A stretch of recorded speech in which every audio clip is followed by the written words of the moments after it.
Government ഭാഗത്ത് നിന്ന് വലിയ തോതിൽ ഒരു ഷിപ്പ് ബിൽഡിംഗ് കമ്പനികളെ സംബന്ധിച്ചൊരു വലിയ പോസിറ്റീവ് ന്യൂസാണ് വന്നിരിക്കുന്നത്. ഏകദേശം 44,700 കോടി രൂപയുടെ ഒരു ക്യാപെക്സ് ഈ മേഖലയിലേക്ക് ഇൻഡ്യൂസ് ചെയ്യാനായിട്ടാണ് ഗവൺമെൻറ് തയ്യാറായിരിക്കുന്നതെന്നാണ് സൂചിപ്പിച്ചിരിക്കുന്നത്. സോ പൊതുവേ ഷിപ്പ് ബിൽഡിംഗ് ഓഹരികളുള്ള താങ്കളുടെ ഒരു ടേക്ക് എങ്ങനെയാണ്? അല്ല, നമ്മൾ ഇത്തരം വാർത്തകളുടെ അടിസ്ഥാനത്തിൽ ഒരിക്കലും ഡിഫൻസിലോ ഷിപ്പ് ബിൽഡിംഗ് സ്റ്റോക്സിലോ ഒന്നും തന്നെ പൊസിഷൻ എടുക്കാൻ ശ്രമിക്കരുത്.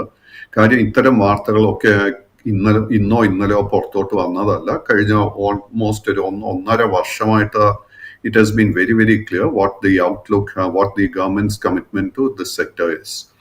ആൻഡ് സ്പെസിഫിക്കലി നമ്മളിപ്പോൾ ഷിപ്പ് ബിൽഡിംഗ് സ്റ്റോക്സ് നോക്കുമ്പോഴേക്കും ഗാർഡൻ റീച്ച് ഷിപ്പ് ബിൽഡേഴ്സിന്റെ കേസിൽ long and short term trend at the moment രണ്ടും ബെയറിഷായി തന്നെ തുടരുന്നു. കാര്യം ഇത് മെയ് മാസത്തിന് ശേഷം വലിയൊരു കറക്ഷൻ പ്രോഫിറ്റ് ടേക്കിംഗ് ആയിരുന്നു ഈ സ്റ്റോക്ക് നേരിട്ടത്. ബട്ട് ഡിസംബർ മാസത്തിന്റെ ഒരു സ്റ്റാർട്ടിങ് മുതൽ തന്നെ ഈ സ്റ്റോക്കിൽ നമുക്കൊരു ട്രെൻഡ് റിവേഴ്സലിന് ഒരു പോസിബിലിറ്റി കാണുന്നുണ്ട്. കൈവശം ലോങ് പൊസിഷൻസ് ഉണ്ടെങ്കിൽ ആ പൊസിഷൻ മെയിൻറ്റെയിൻ ചെയ്യുക. നമ്മൾ പുതിയ ലോങ് പൊസിഷൻ എടുക്കാൻ ആഗ്രഹിക്കുന്നുണ്ടെങ്കിൽ ഇപ്പോൾ സ്റ്റാർട്ട് ചെയ്തിരിക്കുന്ന ഈ കറക്ഷനിലായിരിക്കാം നമ്മൾ പുതിയ ലോങ് പൊസിഷൻസ് ബിൽഡപ്പ് ചെയ്യാൻ ശ്രമിക്കേണ്ടത്. ഈ സ്റ്റോക്കിന് വളരെ സ്ട്രോങ് ഒരു സപ്പോർട്ട് 2250 രൂപയിൽ ഫോം ആയിട്ടുണ്ട്. എനിക്ക് തോന്നുന്നില്ല ആ ഒരു സപ്പോർട്ട് ബ്രേക്ക് ചെയ്യപ്പെടുമെന്ന്. ബട്ട് നമ്മൾ ലോ റിസ്കിൽ if we want to wait till trend reversal നമ്മൾ 2600 റെസിസ്റ്റൻസ് ബ്രേക്ക് ചെയ്യാനായിട്ട് വെയിറ്റ് ചെയ്യണം. 2600 റെസിസ്റ്റൻസ് ബ്രേക്ക് ചെയ്യപ്പെട്ടാൽ both long and short term trend രണ്ടും ബുള്ളിഷായി മാറും. കൊച്ചിൻ ഷിപ്പ്യാർഡിന്റെ കേസിലും വളരെ സിമിലർ പാറ്റേണാണ് കാണാൻ സാധിക്കുന്നത്. ഡിസംബർ മാസത്തിന് ശേഷം ശക്തമായിട്ടൊരു ബൈയിങ് ഇൻട്രസ്റ്റ് വന്നിട്ടുണ്ട്. But it has not been enough to reverse the trend.